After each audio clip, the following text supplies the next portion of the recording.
ফেব্রুয়ারি বিনিয়োগ কেন্দ্র যে সরকার নরেন্দ্র মোদীর সরকার যে বাজেট থেকে 2022-2023 আর্থিক বছরে বাজেট সম্পূর্ণ দিশাহীন বাজেট বাজেটে তপশিলি জাতি তপশিলি উপজাতি গরিব ফরক বিগ্রা ঠাকরা ফরক স্বামী তমের কোন বাবাকে বাজেটটি বেশি কম সুন্দর নিবারণের লক্ষণ সাহেবের বাজেট সুরক্ষা বাজেট মানে এখানে বাজেট কমে নাই বেকার যুবতীরা চাকরি বাজেট নাই ছেলেরা যুব ছেলে দেশমত গরিব ফরক বাজেট সামন নাই চাকরি ব্যবস্থা বাজেট নাই বিগ্রা বাজেট হক নাই আমি এবারে কোন রকম দিশা করে সম্পূর্ণ দিশাহীন একটা বাজেট বড় লোকটি বাজেট খানে বাজেট কাজে আমার বাজেটের বিরুদ্ধে গোটা ভারতবর্ষ আদিবাসী অধিকার মঞ্চ দলের সুচল মুক্তি মোর্চা নিতে আহ্বানে গোটা দেশে আন্দোলন কাজে তারপরে মুখরাট এই আন্দোলনের সংকটন খান্ডিয়া কাকায় সেখানে কম্পুষা দক্ষিণী পড়ান তপশিল অংশনী পড়ান গরিব অংশনী পড়ান জেনে থাকেন আমাকে দল্লাট আমি এলাকায় ও বাজেটের বিরুদ্ধে তিনি সবাটা কথা না খাই কাজে বিশেষ খাই ও বাজেটের মুখ খান ওদের কামি হাত থেকে আনবো খাই অবস্থা থেকে আনবো খাই উপজাতির কল্যাণ নেওয়া যায় এসি খাদ্য নেওয়া যায় কোনো ধরনের বাজেট কথা গেলাম যে না মানে বরাদ্দ খাদ্য যেখানে 8.6% বাজেট করে কর ও টাকা বাজেট 2.26% বাজেট ও বাজেট নাই ভারত আমি সার্থক ও তপশিল অংশী করে সার্থক আগে রক্ষা নাই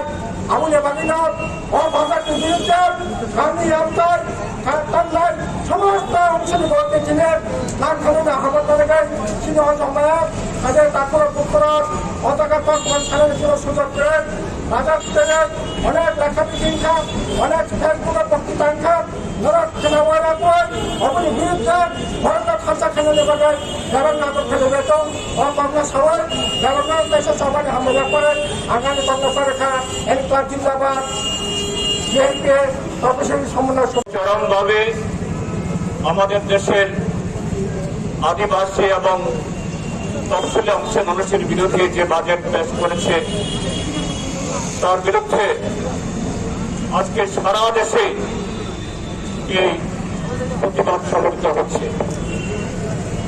আমরা ত্রিপুরা রাজ্যের মধ্যে আদিবাসী অধিকার রাষ্ট্রীয় মঞ্চের সহযোগী সংগঠন গণমুক্তি পরিষদ টিওআইএফ এবং দলিত সূচক মুক্তি মোর্চা তার যে সহযোগী সংগঠন তফসিলি সমন্বয় সমিতি শুধুই আগরতলা শহরে না সারা ত্রিপুরাজ্যেই সবকটি মহকুমাতে এবং বেশিরভাগ ব্লক এলাকাতে আমাদের এই প্রতিবাদ সংগঠিত আমরা করছি।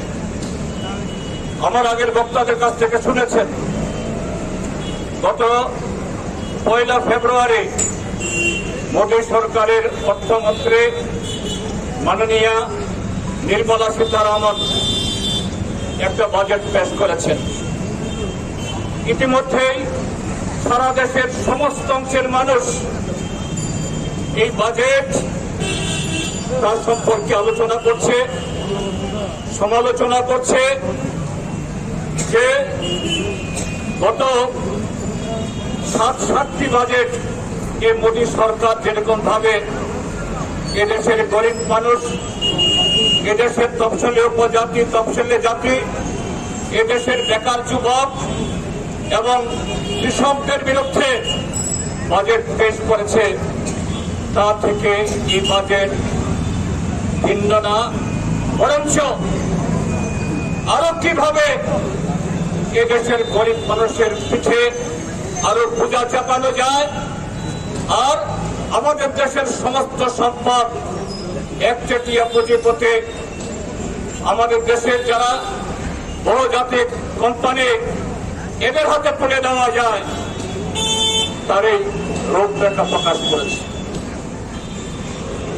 আমরা আদিবাসী অধিকার রাষ্ট্রীয় মঞ্চ এবং দলিত শোষণ মুক্তি মোর্চা আমরা দাবি জানাচ্ছি, দেশের আদিবাসী এবং তফসিলি জনসংখ্যার অনুপাতে বাজেট বরাদ্দ রাখতে হবে। এটা কোনো অন্যায় আবদার না, এই দাবি আকাশ থেকে পড়েনি।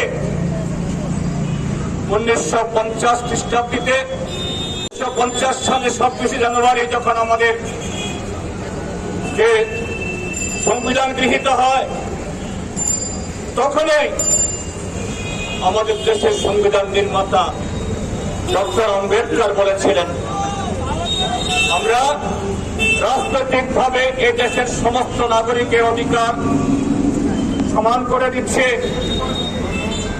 টাটা, বিড়লা, সিংহানিয়া, রাষ্ট্রপতি, প্রধানমন্ত্রী, জমিদার, গোস্বামী, গরিব মানুষ প্রত্যেকেই এক ভোট, লোকসভা হোক, বিধানসভা হোক বা পঞ্চায়েতে। কিন্তু সামাজিকভাবে এদেশের হাজার হাজার বছর ধরে যে বৈষম্য তৈরি হয়েছে, ব্যবধান তৈরি হয়েছে, এবং তার মধ্যেও তফসিলি জাতি, তফসিলি উপজাতিরা তারা একেবারে সর্বনিম্ন স্তরে সমস্ত ক্ষেত্রেতে এই ব্যবধান তো এই সংবিধানের মধ্যে আমরা বোঝাতে পারছি না। সেই কারণে আগামী 10 বছর ভারতবর্ষের সংবিধানে সংরক্ষণ থাকবে।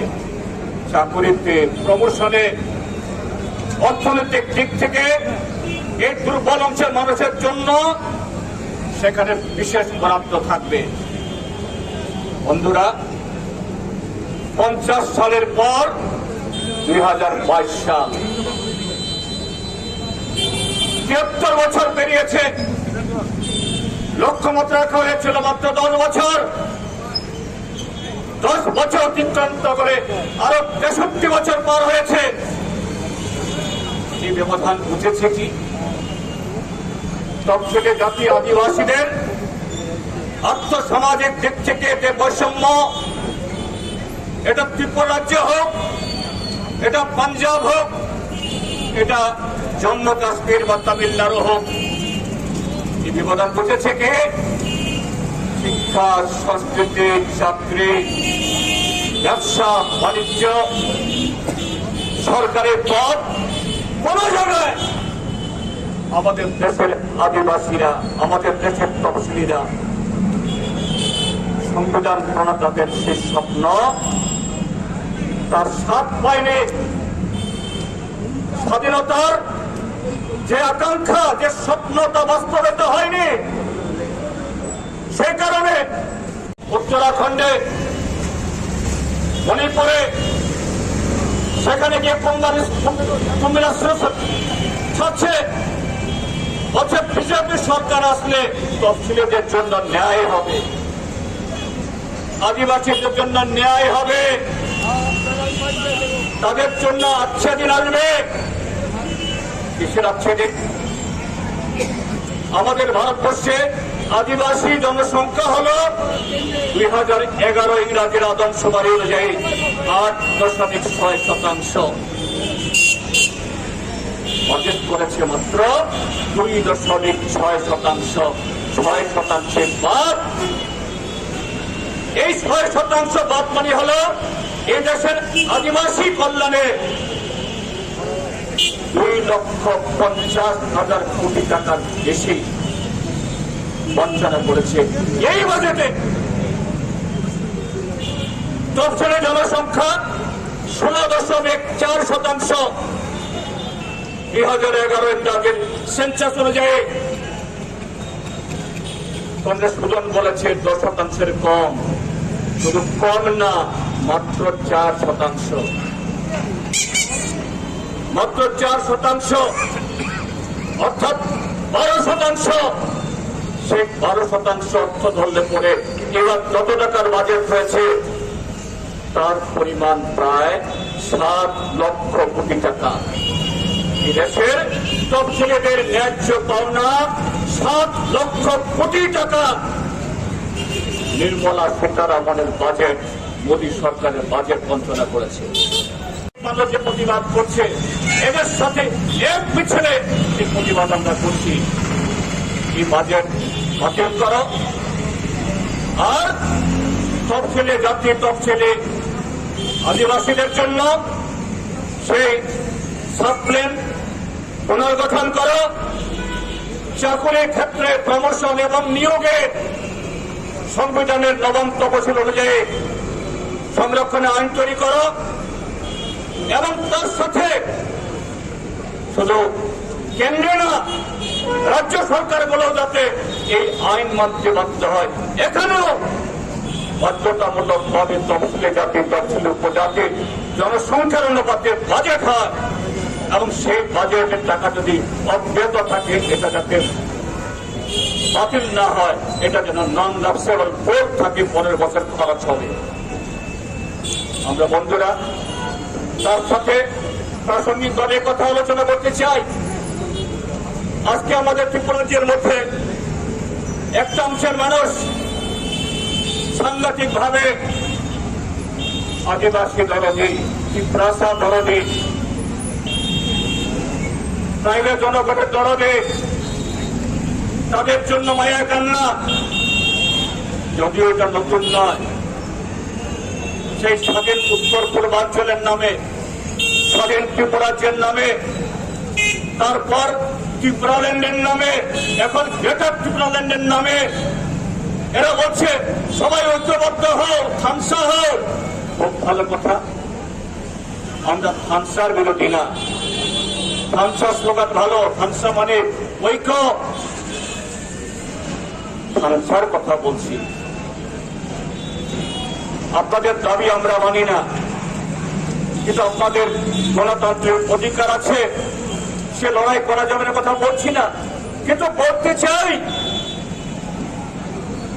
আজকে গ্রেটার ত্রিপুরাল্যান্ড বা গোল্ডেন ত্রিপুরাল্যান্ড যাই হলো, কিন্তু বাজেটে কোনো বরাদ্দ হলো না।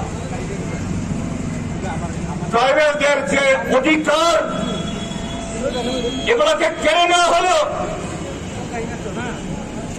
চাকুরিতে যে সুযোগ সুবিধা এগুলো সব তুলে দেওয়া হলো, সব আউটসোর্সিং করে ওই বাইরের কন্ট্রাক্টর, বাইরের লোক এসে সস্তায় লোক নিয়োগ করে স্থানীয়, শুধু ট্রাইবেলদের কথা বলছি না, এসসির কথা বলছি না, সমস্ত অংশের কাজ পাওয়ার সুযোগ কেড়ে নেওয়া হলো। তার বিরুদ্ধে যদি তাহলে গোল্ডেন ত্রিপুরা, গ্রেটার ত্রিপুরা আর যাই হোক কি হবে, এইভাবে ওই দিল্লি সরকার এবং রাজ্যের যে অপদার্থ, জনবিরোধী এখানকার ফ্যাসিস্ট সরকারকে তোমরা আরো লুট করো, আরো গণতন্ত্র হরণ করো, এ রাজ্যের গরিব মানুষের অধিকার কেড়ে নাও, সেই পথেই তোমরা সাহায্য করছো। কাজে আজকে আমরা এই কর্মসূচি থেকে, এই পথসভা থেকে এ রাজ্যের সমস্ত অংশের সুনাগরিক, গণতন্ত্র প্রিয় মানুষ, যারা সত্যি সত্যি গরিব মানুষের বিকাশ চায়, ত্রিপুরাসা হোক, বাঙালি হোক, হিন্দু হোক, মুসলমান হোক, তাদের কল্যাণ চাই, তাদের কাছে আমাদের আবেদন এইভাবে মানুষের দৃষ্টিকে অন্যদিকে দাবিত না করে, এইভাবে শাসক দলের যে কায়েমি স্বার্থ, রাজ্যের সরকার এবং কেন্দ্রীয় সরকার তাদের জনবিরোধী নীতিকে আড়াল না করে, আসুন আমাদের সাথে একসাথে আসতে পারেন না, আসতে হবে কোনো কথা নেই। প্রবল আন্দোলনের চাপে 70-এর দশকে তখন কংগ্রেস সরকার ছিল, তারা ট্রাইবাল সাবপ্ল্যান, এসসি সাবপ্ল্যান নামে বাজেটে একটা বরাদ্দ রাখার ব্যবস্থা করেছিলেন। সে এসসি সাবপ্ল্যান বা এসটি সাবপ্ল্যানে সেরকম যে অর্থ বরাদ্দ হতো, স্বাধীনতার পর যত দিন গেছে, যত বছর গেছে, যে ব্যবধান তৈরি হয়েছে, এটা ঘুচানোর জন্য কোনো পদক্ষেপ গ্রহণ করা হয়েছে সেরকম ভাবে হয়নি। কিন্তু তারপরেও দেশের মধ্যে তফসিলি বা আদিবাসীরা তারা কিছু সুবিধা পেয়েছে। কিন্তু নরেন্দ্র মোদীর নেতৃত্বে বিজেপি সরকার আসার পর এক লহরায় ভারতবর্ষের প্ল্যানিং কমিশনকে ভেঙে দিয়েছে, করেছে নীতি আয়োগ। যখন প্ল্যানিং কমিশনে ভেঙে দেওয়া হয় তখন সব প্ল্যানিং বা সব প্ল্যান তো থাকে না। আর গত 7-8 বাজেট যে হয়েছে সরকারের, এই সমস্ত বাজেটে কিভাবে অন্যান্য গরিব অংশের মানুষ সহ এই তফসিলি জাতি, তফসিলি উপজাতিদের অধিকার কেড়ে নেওয়া যায় সে ব্যবস্থা করে গেছে নরেন্দ্র মোদী সরকার।